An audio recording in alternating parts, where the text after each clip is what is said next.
വലത് സൈഡിൽ കാണുന്നതാണ് അവിടെ അപകട സ്ഥലത്ത് ഈ അർജുന്റെ വാഹനം അടക്കം കണ്ടെത്താൻ ഉപയോഗിച്ച റഡാർ സംവിധാനം. മറുവശത്ത് അവിടുത്തെ തത്സമയ ദൃശ്യം കൂടിയാണ് ലഭ്യമാവുന്നത്. ബൈജു, അവിടെ എന്താണ് ഇപ്പോൾ സംഭവിക്കുന്നത്?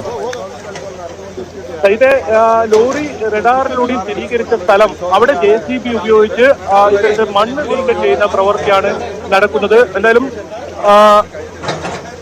ഉദ്യോഗസ്ഥർ ഉൾപ്പെടെ ഉണ്ട്. അവരുടെ പ്രതികരണം നമുക്ക് അല്പസമയത്തിനകം ലഭിക്കുമെന്ന് തന്നെയാണ് നമ്മൾ പ്രതീക്ഷിക്കുന്നത്. ഇപ്പോൾ നമ്മൾ ഇവിടെ കാണുന്നത് റഡാർ കൃത്യമായി അതിന്റെ ജോലി പൂർത്തിയാക്കി താഴെ തിരിച്ചിറക്കിയിരിക്കുന്നു. ലോറി ഉള്ള സ്ഥലം അത് കണ്ടെത്തിയിരിക്കുന്നു. ഇനി കൂടുതൽ വാഹനങ്ങൾ ഇവിടെ ഈ മണ്ണിൽ അകപ്പെട്ടിട്ടുണ്ടോ എന്നതും പരിശോധിക്കേണ്ടതുണ്ട്. ഇപ്പോൾ നമ്മളോടൊപ്പം വന്ന ഈ മാധ്യമ സംഘത്തെ ഇവിടെ എത്തിച്ച MLA ആ റഡാർ ഇപ്പോൾ കയറ്റിയ അതേ JCBയുടെ മുകളിൽ കയറുകയാണ്. അദ്ദേഹം നിരീക്ഷിക്കാൻ വേണ്ടി അതിന് മുകളിൽ കയറുന്ന ദൃശ്യമാണ് കാണുന്നത്. ഏതായാലും റഡാർ ഉപയോഗിച്ച് കൂടുതൽ പരിശോധന നടത്തുമെന്ന് തന്നെയാണ് നമുക്ക് ഇവിടുന്ന് മനസ്സിലാക്കാൻ സാധിക്കുന്നത്. കാരണം കൂടുതൽ വാഹനങ്ങൾ ഇതിൽ അകപ്പെട്ടിട്ടുണ്ടോ, ഈ മണ്ണിനടിയിൽ അകപ്പെട്ടിട്ടുണ്ടോ എന്നത് കണ്ടെത്തേണ്ടതുണ്ട്. അതുകൊണ്ട് തന്നെ അത്തരത്തിലുള്ള പരിശോധന ഉണ്ടാകും. ഏതായാലും നമ്മുടെ ഈ ഒരു ലോറിയാണ് ഇതിൽ ഉണ്ടായിരുന്നത്. ബാക്കി കാറാണ്, മറ്റൊരു കാറാണ് കാണാതായിരിക്കുന്നത്. പിന്നീട് കൂടുതൽ വാഹനങ്ങൾ ഏതെങ്കിലും ഇതിലെ മണ്ണിനടിയിൽ അകപ്പെടുത്തുന്നോ എന്നത് കണ്ടെത്തേണ്ടതുണ്ട്. ദൃശ്യങ്ങളിൽ തന്നെ കാണാം എത്ര ഭീകര ദൃശ്യമാണ് ഇതെന്ന്, എത്ര വലിയ വ്യാപ്തിയാണ് ഈ അപകടത്തിന്റെ നമുക്ക് ഈ ദൃശ്യങ്ങളിൽ തന്നെ കാണാം.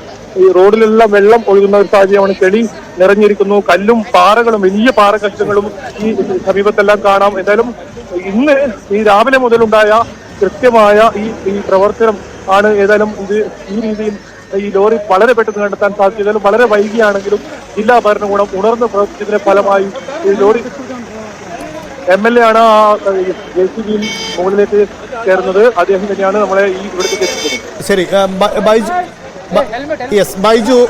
ബൈജു, ആ റഡാർ പ്രവർത്തിച്ച ആ ടെക്നീഷ്യനുമായുള്ള എങ്ങനെയാണ് അദ്ദേഹം കണ്ടെത്തിയെന്നുള്ള വിവരങ്ങളൊന്ന് ശേഖരിക്കാൻ ശ്രമിക്കുക. നമുക്കിപ്പോൾ ദൃശ്യങ്ങൾ കാണാൻ കഴിയുന്നത് അവിടെ ഒരു ക്രെയിൻ ഉപയോഗിച്ചുകൊണ്ട് ആ മണ്ണിന് മുകളിലൂടെ ഈ മൊബൈൽ പോർട്ടബിൾ ആയുള്ള റഡാർ സംവിധാനമാണ്. ആ റഡാർ സംവിധാനം മണ്ണിന് മുകളിലൂടെ കൊണ്ടുപോയി ആ വാഹനങ്ങൾ മണ്ണിൽ കുടുങ്ങിക്കിടക്കുന്നത് വാഹനങ്ങളോ മറ്റു വസ്തുക്കളോ മറ്റെന്തുണ്ടോ അത് കണ്ടെത്താനുള്ള ശ്രമമാണ് നടത്തിയത്. വളരെ വേഗം തന്നെ അത് ലൊക്കേറ്റ് ചെയ്ത് കഴിഞ്ഞു. ഇനി ആ ലൊക്കേറ്റ് ചെയ്ത സ്ഥലത്ത് അവിടെ JCB ഉപയോഗിച്ചുള്ള മണ്ണ് മാറ്റലാണ് ഇനി നടക്കേണ്ട സ്ഥലം. അവിടേക്കാണ് ഇപ്പോൾ പോകുന്നത്. അവിടെ ഇപ്പോൾ വീണ്ടും ആ ക്രെയിൻ ഉപയോഗിച്ചുകൊണ്ട് ആ ലൊക്കേഷനിലെ പ്രദേശത്തേക്ക് പോകുന്നുണ്ട്.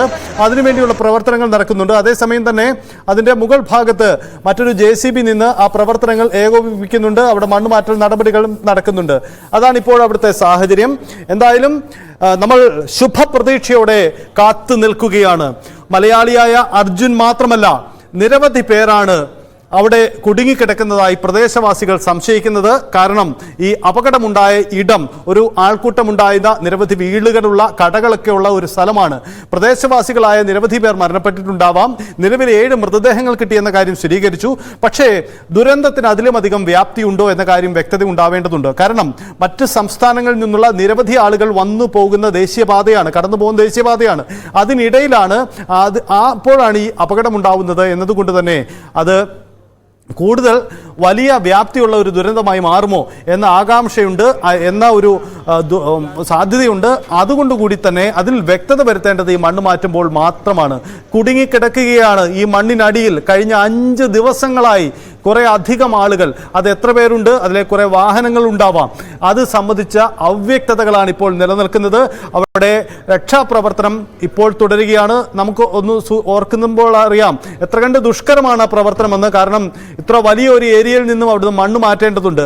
ആദ്യം ഈ അപകടമുണ്ടായപ്പോൾ അവിടെ ഓടിയെത്തുന്നവർക്ക് മുമ്പ് അവിടുത്തെ ഭൂപ്രകൃതി എന്തായിരുന്നു എന്ന ഒരു വ്യക്തത ഉണ്ടാവില്ല.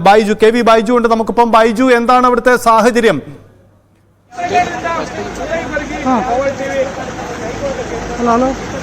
സജിത്തെ, ഞാനിപ്പോൾ ഈ സ്ഥലത്തെത്തിയിരിക്കുന്നു, സംഭവ സ്ഥലത്തെത്തിയിരിക്കുന്നു. നിങ്ങൾക്ക് ഈ ആദ്യം എത്തുന്ന നമ്മൾ ദൃശ്യം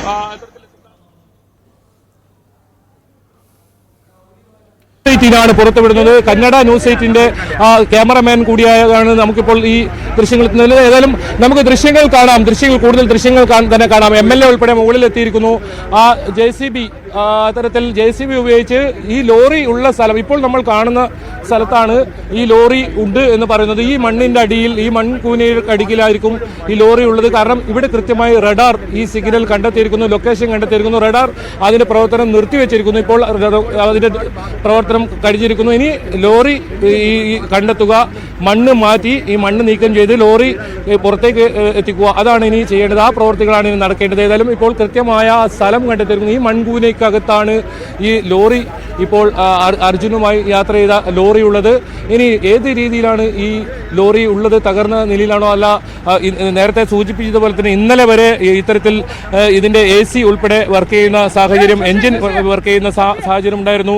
അതുകൊണ്ട് തന്നെ ഇനി ഏത് രീതിയിലാണ് ഈ വാഹനത്തിന്റെ അവസ്ഥ എന്ന് അറിയേണ്ടിയിരിക്കുന്നു. അതേതായാലും ഇനി കൂടുതൽ ശ്രദ്ധ ഇവിടെയായിരിക്കും ഉണ്ടാവുക. ഇവിടെ നിന്നുള്ള മണ്ണ് നീക്കം ചെയ്യാനായിരിക്കും ഉണ്ടാവുക. സൈത്ത്. യെസ്.